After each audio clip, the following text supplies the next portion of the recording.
Good day, everyone. It is a pleasure meeting you again. Before we start the class, this particular period, please get all the necessary materials that will help you to put down some things and which you can revisit later.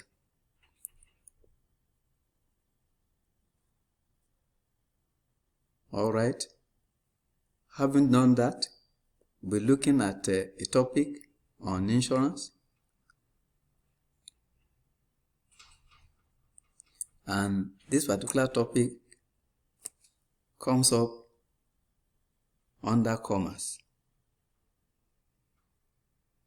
Before we go ahead and look at this particular topic, let us quickly run through the objective or some of the things you are supposed to learn at the end of this particular class. 1, you should be able to define insurance. 2, you should be able to describe the process of insurance. 3, you should be able to list and explain 5 principles of insurance. Number 4, you should be able to list and discuss 5 types of insurance. Number 6, you should be able to explain 5 terms in insurance. And number 7, you should be able to identify 5 importance of insurance. This is a scene of some unexpected incident, and there are 2 of them. So what can you infer from this particular 2 scenes? Or what do you think actually happened here? And that takes us to the meaning of insurance. Insurance is simply a provision made against future dangers or risk. That is, it is a provision that is made against possible risk or danger that may happen. And in addition, it is a process of spreading risk that may likely occur to an individual among a larger number of people.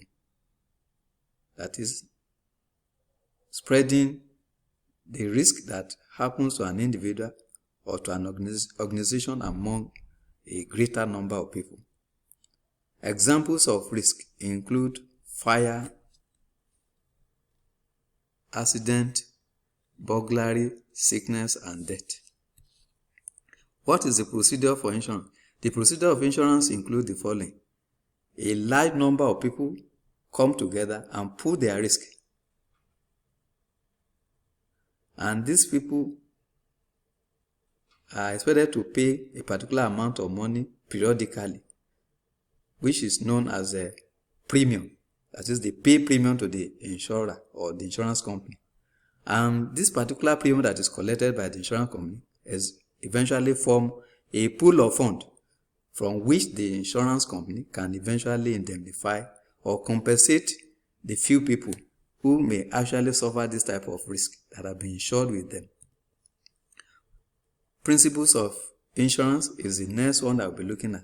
So when we say principle of insurance, so we are looking at some of the things guiding the insurance contract or agreement. We have about 6 or 7 of them, and they include 1, indemnity, 2, subrogation, 3, contribution, then 4, proximate cost, 5, burial fide, and 6, insurable interest. Looking at the first one, which is proximate cost. So this particular principle expects that there must be a link or a connection between the risk insured and what actually happened at the end of the day. For example, if somebody has taken up an insurance policy on fire, then at the end of the day, if the insurance company is going to compensate the customer, then it means the insurance company, the risk insured, which was fire, must be the exact thing that happened. Then the next one that we'll be looking at is indemnity. Indemnity states that the insured must not make profit or generate extra revenue whenever he or she is compensated. That is, the compensation must just be enough or be sufficient to restore him to the earlier state. Another one among the principles is subrogation.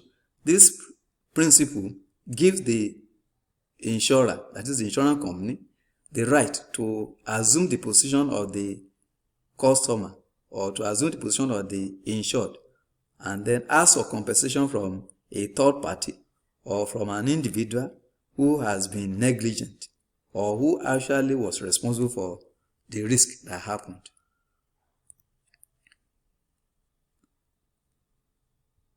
We also have contribution. It is possible for many insurance companies to cover the risk of a particular asset or a particular organization. For example, risk of an aircraft, which can be divided into three: the passengers, the luggages, and the aircraft itself. Individual insurance company can take up these different aspects and cover it by receiving premium from the owner of this particular aircraft. So at the end of the day, if the risk insured with them eventually happen, so the various insurance companies that is handling these different aspects will eventually contribute the amount to be used in compensating that particular owner of the aircraft. And that is what is known as contribution. Then we have insurable interest. Insurable interest means that if an insured transfers a risk to an insurance company, then he or she must be in position to lose some amount of money or must be in position to lose financially. So if the insured is not in position to lose financially or is not going to lose financially, then it means such an individual is not having an insurable interest. Then we have insurable risk. Insurable risk are simply those risks that have previous records from which conclusions can be drawn as regards the possibility of their occurrence. For example, accident insurance, fire insurance, burglary insurance. All these type of risks have records as they occur in the society from day to day and as such. So they are described or referred to as insurable risk because they are basis to arrive at a conclusion that they are likely to occur or happen. Lastly, we have utmost good faith. Utmost good faith is the same thing as superima fide, and this principle expects that all those involved in insurance relationship must disclose the truth and nothing but the truth. That is, they must all deal with each other by speaking the truth and by displaying truth in all their dealings and transactions. The next one we'll be looking at is that we'll be looking at types of insurance. We have different types of insurance. We have accident insurance, fire insurance, burglary and theft insurance, consequential loss insurance.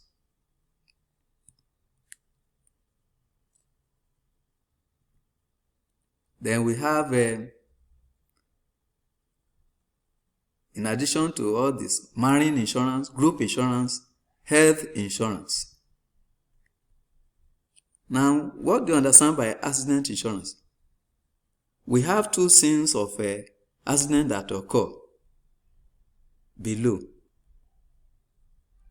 And when you say accident, it is a sudden occurrence or an unexpected occurrence, and which could be or could happen to an individual or to a person. It could happen within an industry or within a business premises.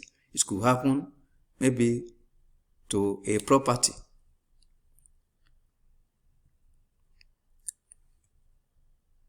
Then we equally have fire insurance. So this is another scene of a risk of a fire outbreak raging on in a building.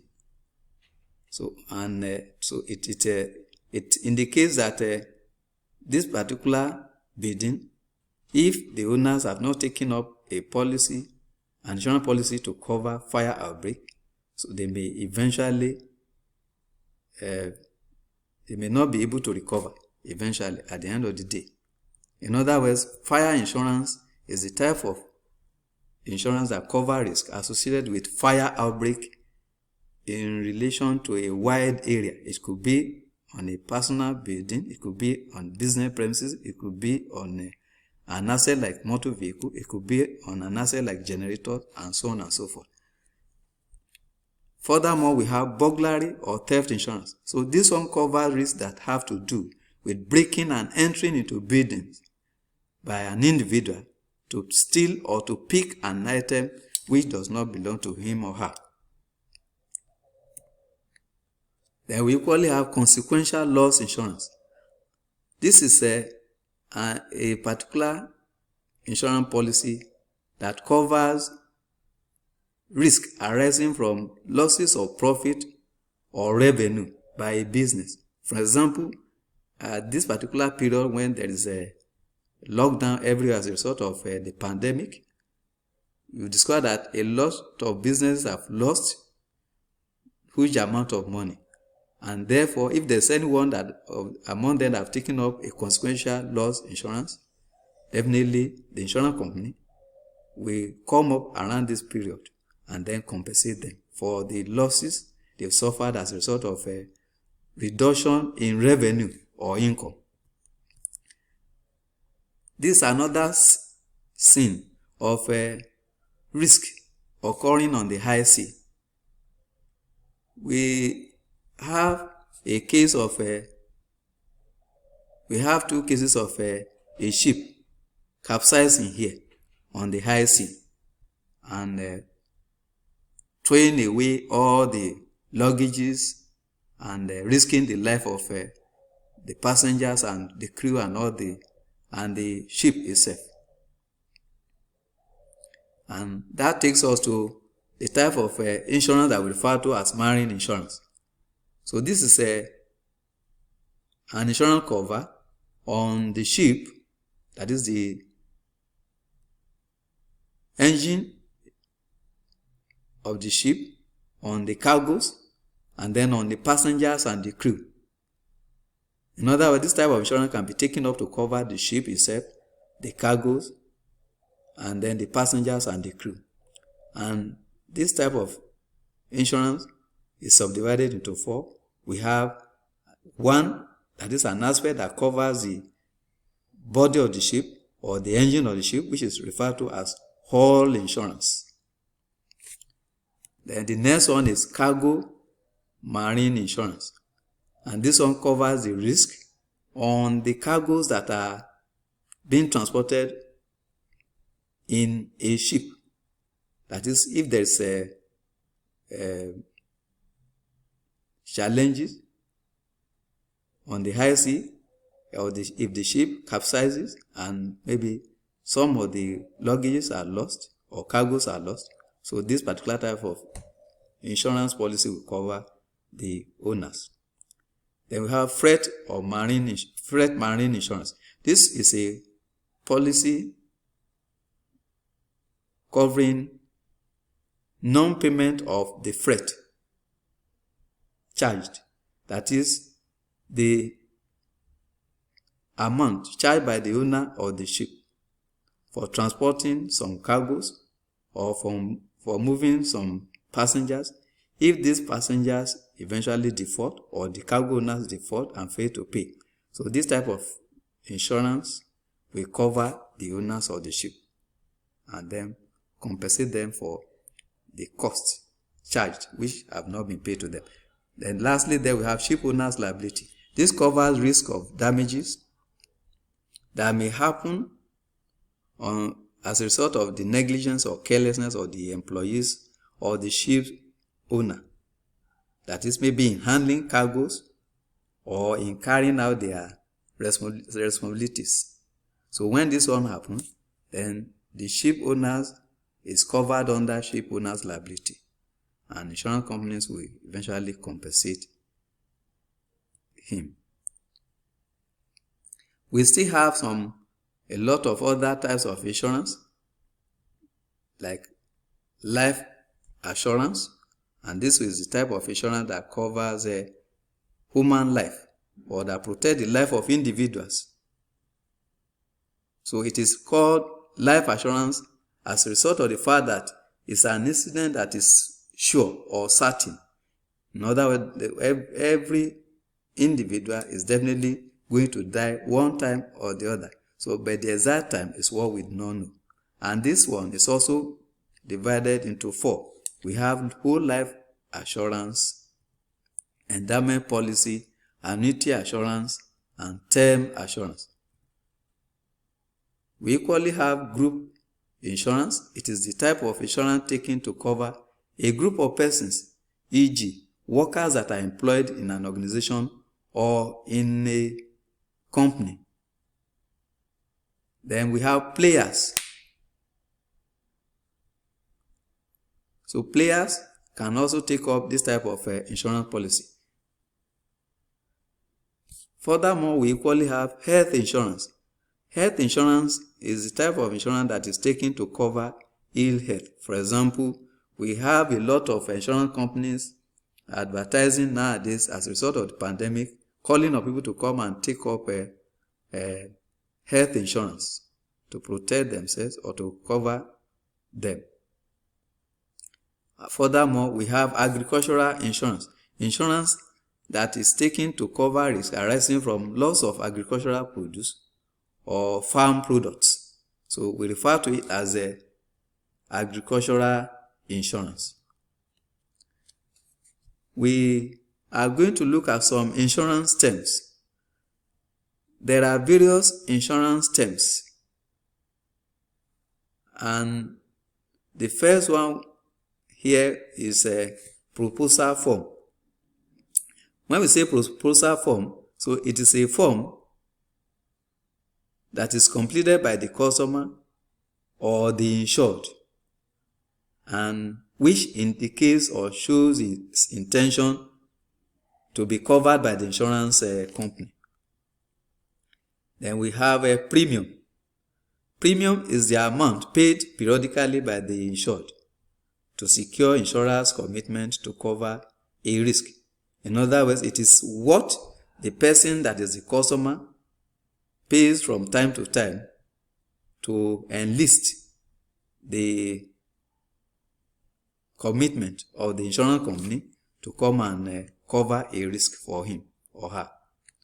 Then we have cover note. Cover note is commonly used in motor vehicle insurance, and it is a temporal document indicating that a motor vehicle has been covered temporarily, pending the time when the insurance certificate will be ready.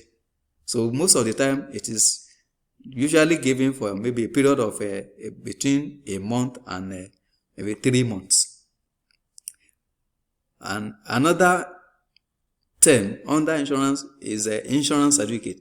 So this is a document of evidence for an insurance contract. That is, it is a document that shows that there's an insurance contract existing between the person holding it and the insurance company.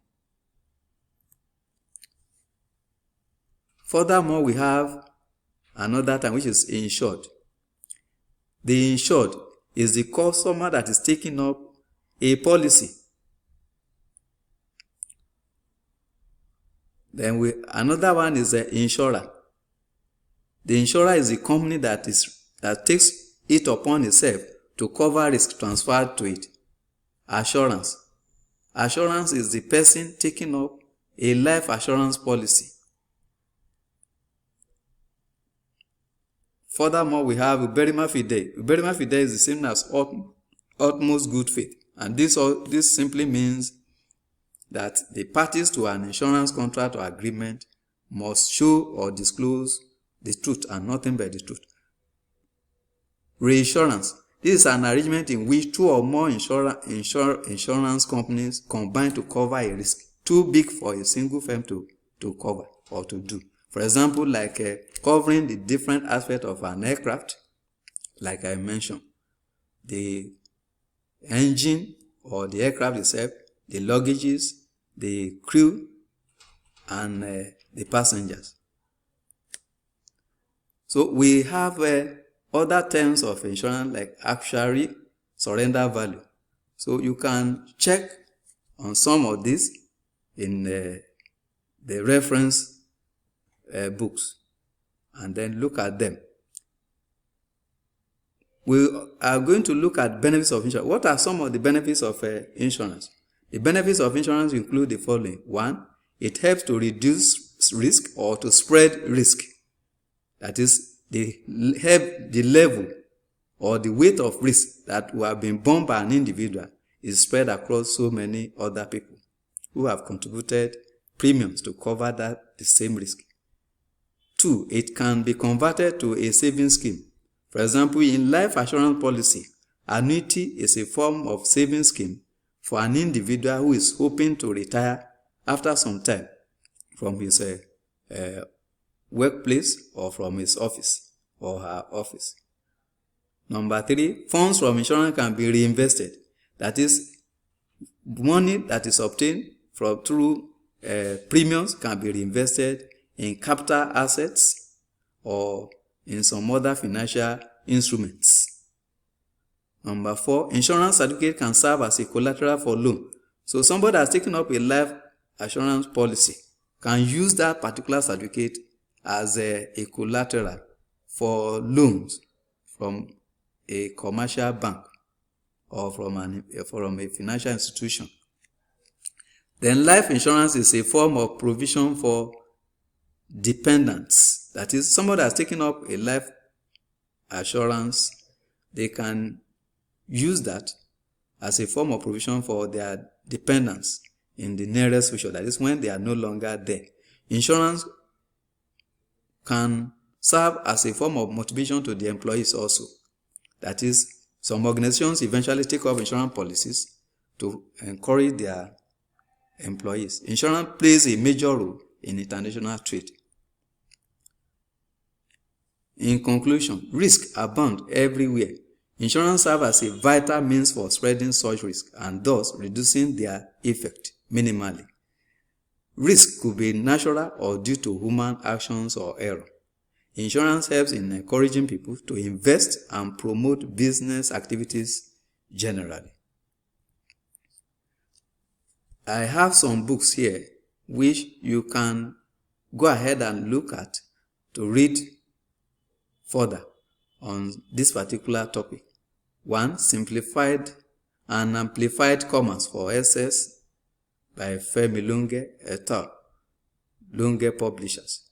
Number 2, Commas for SS by Ukana et al., Africana Publishers. And number 3, Comprehensive Commas for SS by J.U. Anyale, Johnson Publishers. Assignment.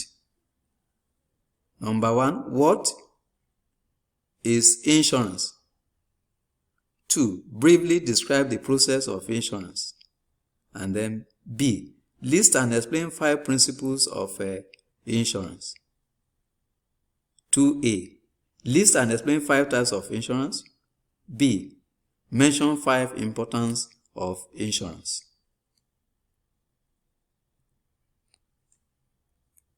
Thank you for your attention.